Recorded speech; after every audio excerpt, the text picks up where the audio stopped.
Alors bonjour tout le monde. Lors d'une vidéo précédente, je vous proposais que derrière chaque maladie, il y avait un message caché.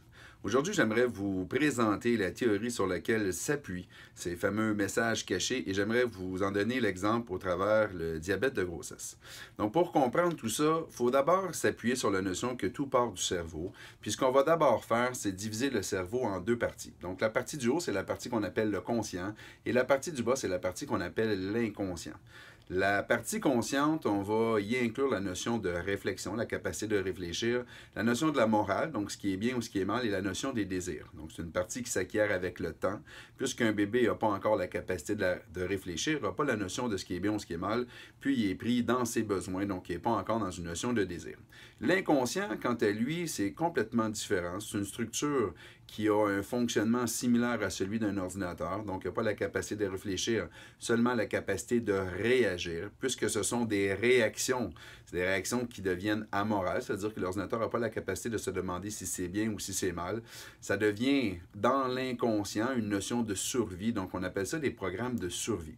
Donc en fait, l'inconscient s'est mis en marche aussitôt que le spermatozoïde de notre père a rencontré l'ovule de notre mère. Donc c'est un peu comme si on appuyait sur le bouton mise en marche d'un ordinateur et que l'amorçage se fait. Donc dans le cas d'un humain, c'est un amorçage qui dure environ 9 mois pour finalement venir au monde avec toutes les structures nécessaires pour pouvoir fonctionner et profiter de la vie.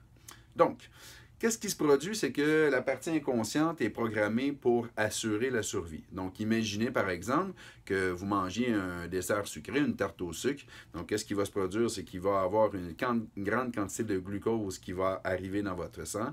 Puis, lorsque le cerveau va analyser ça, il va dire au pancréas, on va une commande de sécréter de l'insuline pour faire des réserves, c'est-à-dire sortir le sucre du sang et de l'emmener sous forme de réserve énergétique au cas où on en aurait besoin plus tard. Donc, imaginez qu'on est face à une situation de la vie où est-ce qu'on a besoin d'une quantité d'énergie, mais ce qui va se produire, c'est que ces réserves énergétiques-là vont être libérées pour qu'on puisse les utiliser pour accomplir les efforts nécessaires, déployer l'énergie nécessaire.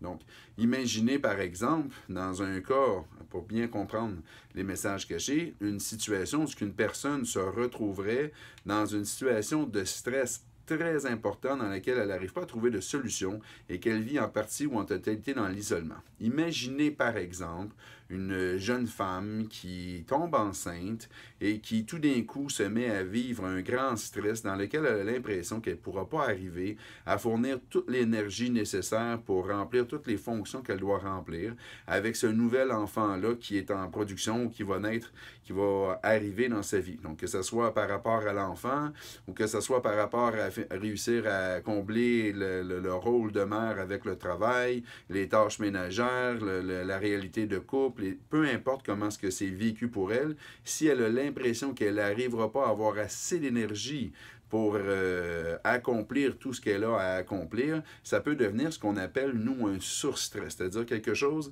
dans lequel elle est prise un peu sans solution. Dans une situation comme celle-ci, ce qu'on démontre, que ça deviendrait dangereux pour la survie puisqu'on n'est pas capable d'agir sécuritairement.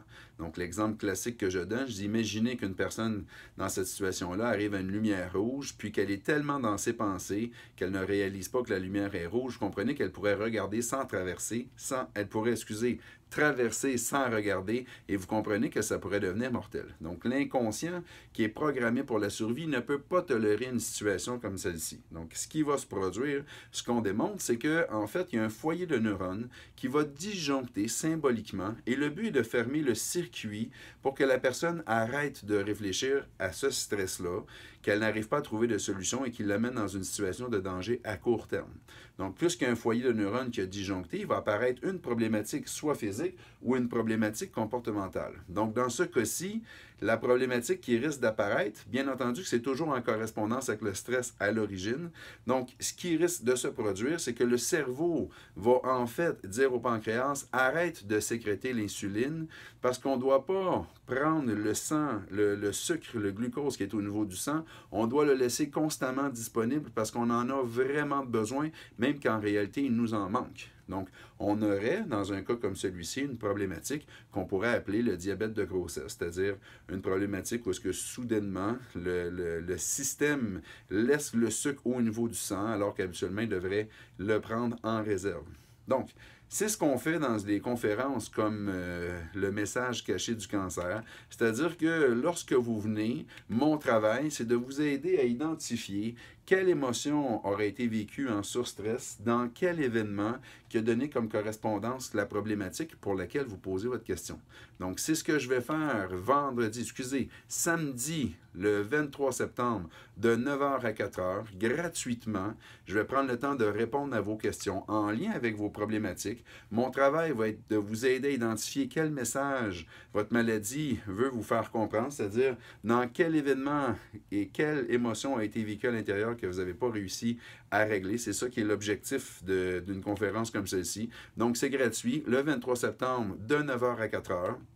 Vous pouvez assister directement en salle, ici dans les locaux qui sont à Joliette. Je vous laisse savoir que les places sont limitées, donc je vous invite à vous inscrire d'avance. Vous pouvez également assister via le web, donc directement de votre salon si jamais vous êtes de région éloignée. Sachez que vous pouvez quand même poser des questions. On a tout un système interactif où est-ce que vous pouvez poser vos questions même si vous êtes à distance.